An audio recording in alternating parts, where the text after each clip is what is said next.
بسم الله الرحمن الرحيم. الحمد لله على إحسانه والشكر له على توفيقه وامتنانه، وأشهد أن لا إله إلا الله وحده لا شريك له تعظيما لشانه، وأشهد أن محمدا عبده ورسوله الداعي إلى رضوانه الهادي إلى إحسانه، وصلى الله عليه وعلى آله وأصحابه وأعوانه وسلم تسليما كثيرا كثيرا. أما بعد، prezados irmãos, prezadas irmãs, assalamu alaikum wa rahmatullahi wa barakatuh. Hoje eu venho dar continuidade a uma abordagem, uma conversa que comecei no último vídeo que fiz ainda hoje, quando eu falava sobre a resposta para a questão sobre os ingleses. Então, o vídeo, por motivos de procurar ser conciso, acabei cortando e achei que é importante tocar num ponto essencial e elucidar bem este ponto. Prezados irmãos, eu já expliquei isso uma vez e vou tentar resumir aqui hoje, que é a questão do aspecto científico na questão da Lua. Eu sei que já expliquei, os irmãos que estão a seguir já devem saber qual é, mais ou menos, de uma forma geral, esta questão, como eu havia abordado antes. Mas eu quero aqui hoje explicar o seguinte. Prezados irmãos, em todos os panfletos que vocês encontram, que abordam a questão da impossibilidade de se ver a Lua num certo dia, sendo o dia 29. Está claro? Sendo o dia 29, é possível, por via do mecanismo científico, limitarmos ou vedarmos ou proibirmos a visualização da Lua, sendo o dia 29?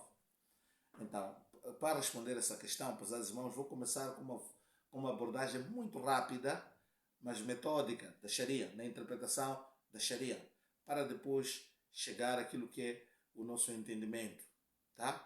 Sobre essa questão.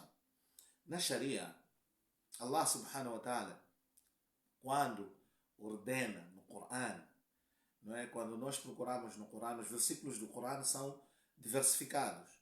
Existem qisas, passagens, está? Existem passagens históricas, povos antepassados no Coran. Existem também versículos que retratam o Jannah, descrevem o Jannah. Existem no Corão versículos que retratam o Jahannam. Existem no Corão versículos que são várias, por exemplo, versículos que tocam a temática dos sinais de Allah subhanahu wa ta'ala, do poder e da grandeza de Allah subhanahu wa ta'ala.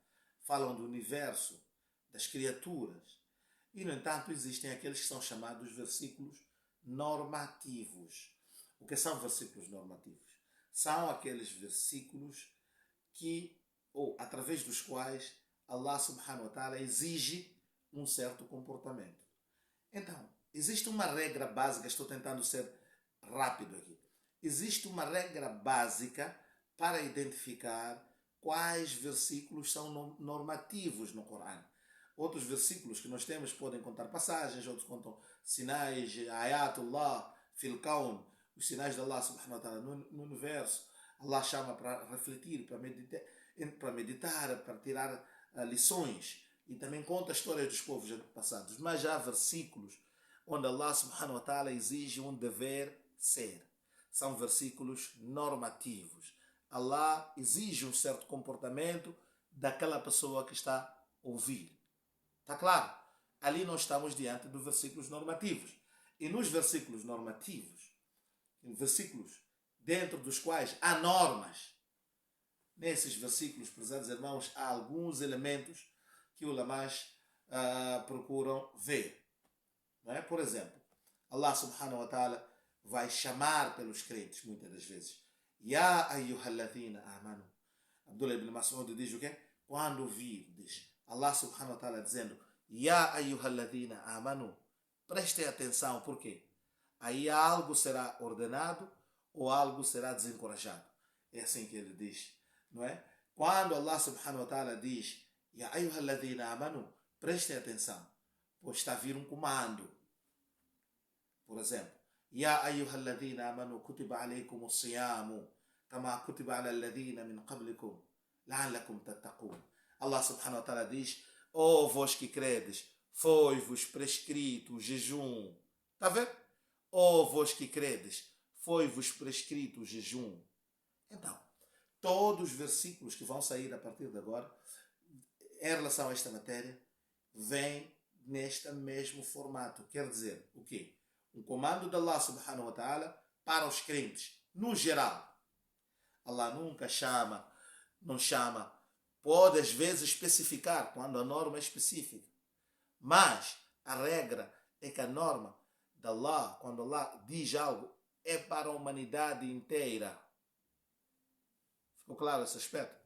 Sendo para a humanidade inteira, ela vai em termos genéricos, e os muhaddithin, os mufassirin, os fuqaha são unânimes neste grande princípio que é al-ibratu bi'umum al-lafz la bi khusus as-sabab, que a relevância nas ordens, nos comandos, nos versículos normativos é para a generalidade do seu termo. É que os versículos são genéricos, são para todos, são para todas as nações, para todos os povos. La bi khusus as-sabab. Não se limitam à especificidade da causa. Uma sahabia foi queixar ao profeta sallallahu alaihi wasallam que meu esposo disse para mim: anti alayya ka zahri ummi, para mim tu és a partir de hoje feito minha mãe. Então ela foi se queixar ao profeta, e o profeta sallallahu alaihi wasallam não sabia, não tinha orientações. Então o profeta dizia para ela: eu vejo que estás divorciado, que esta é uma forma, não é? Vamos lá, uma forma de se dar divórcio, usando linguagens codificadas ou, não é, indiretas, mas a pessoa quis dizer que já te divorciou.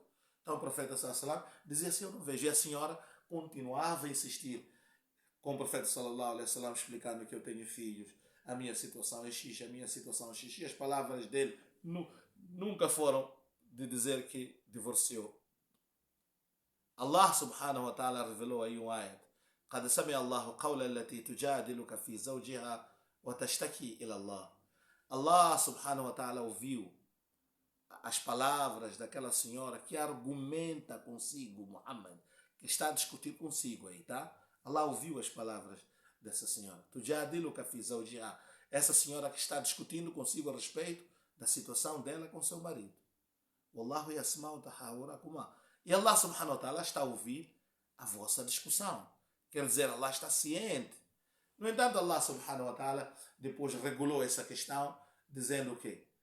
Não é? Que não era, a senhora não estava divorciada. Está claro? E ficou claro.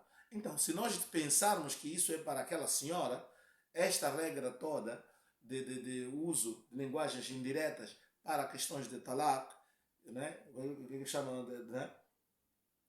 Então, como ela diz, kazahri ummi, não é? Então toda essa matéria seria específica para ela? Não, é para a humanidade inteira. Este aspecto primeiro que ficou claro. Então o mesmo se aplica na questão da lua. Allah diz: faman shahida. Este é outro sinal para ver versículos normativos. Allah sempre usa aquele que está abstração. Allah está a criar uma norma abstrata. Aquele que presenciar o mês de Ramadã, que jejue. Faman shahida minkum shahr falyasum. Aquele que presenciar o mês de Ramadã, que jejue. Está? Então, idha ra'aytumul hilal, o profeta diz, ao avistar de a lua. Então, os termos são genéricos. Ao avistar, já Allah não diz para residente de Maca, para cada cidade, para cada vila, cada um ver sua lua. Todas essas questões não existem lá.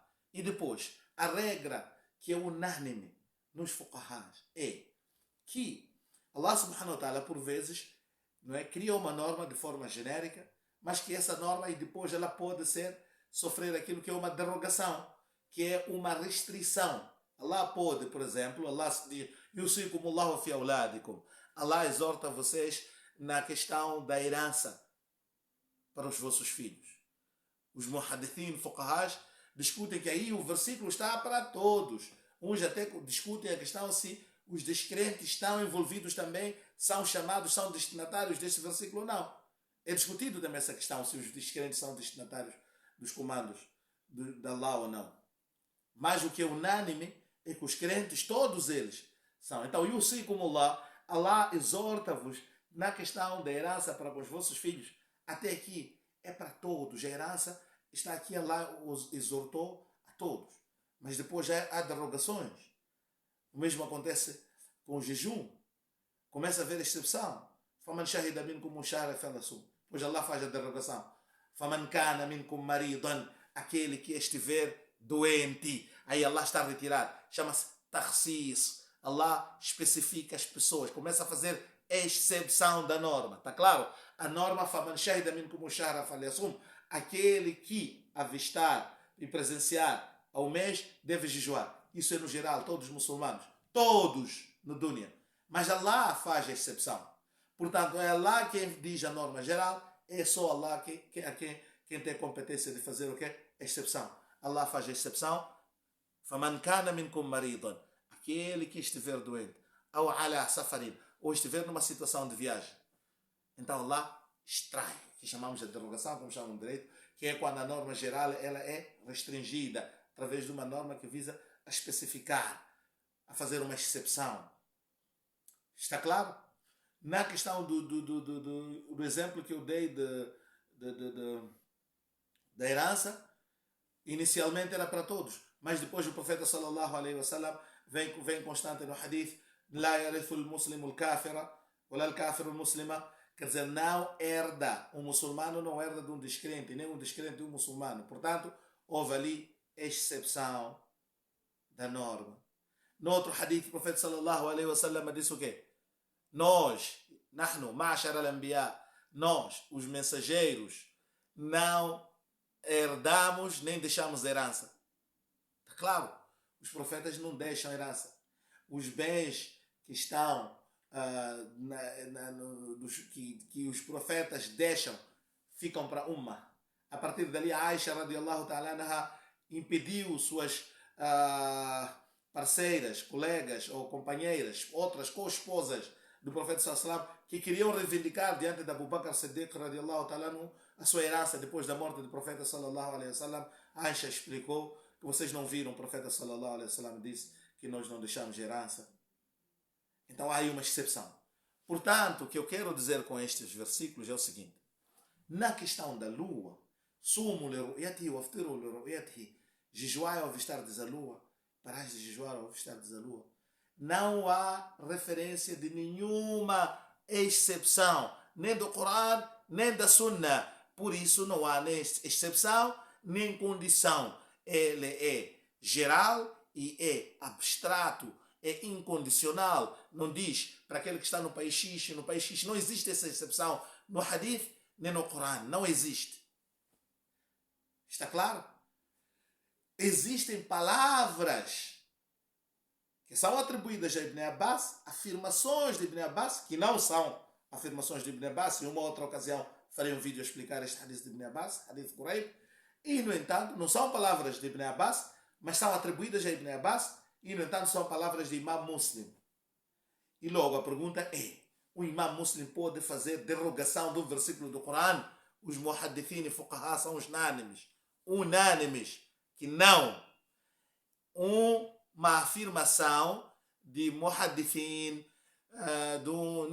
nem uma palavra, comentário do sahabi, se ele não diz que o profeta sallallahu alaihi wasallam disse isto, se não é Corão, não tem força para derogar, para diminuir a extensão da generalidade do termo do Corão.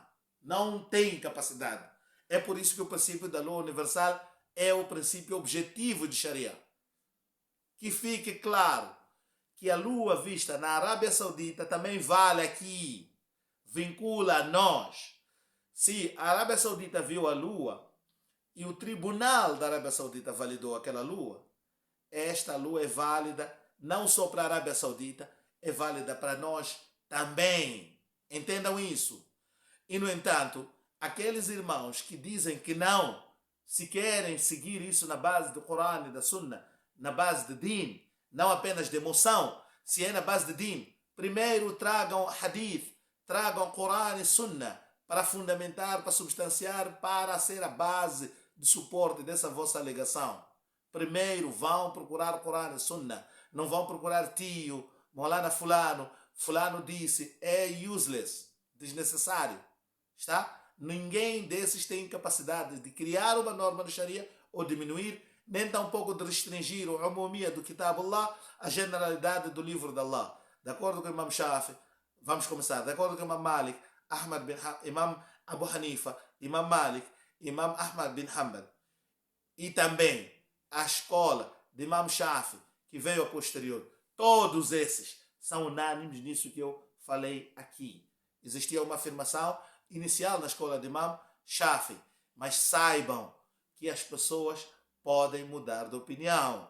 E outra coisa que eu preciso saber, que a lua local, essa questão da lua local, ela existiu sim, mas por força das circunstâncias, porque não tinham meios de praticar a lua universal. Está claro? Então, a lua universal é objetiva, está lá no Corão. A lua local, ela é circunstancial, ela é com base nas circunstâncias que as pessoas viveram no passado. Que fique claro isto. Mais uma vez, que fique claro isto.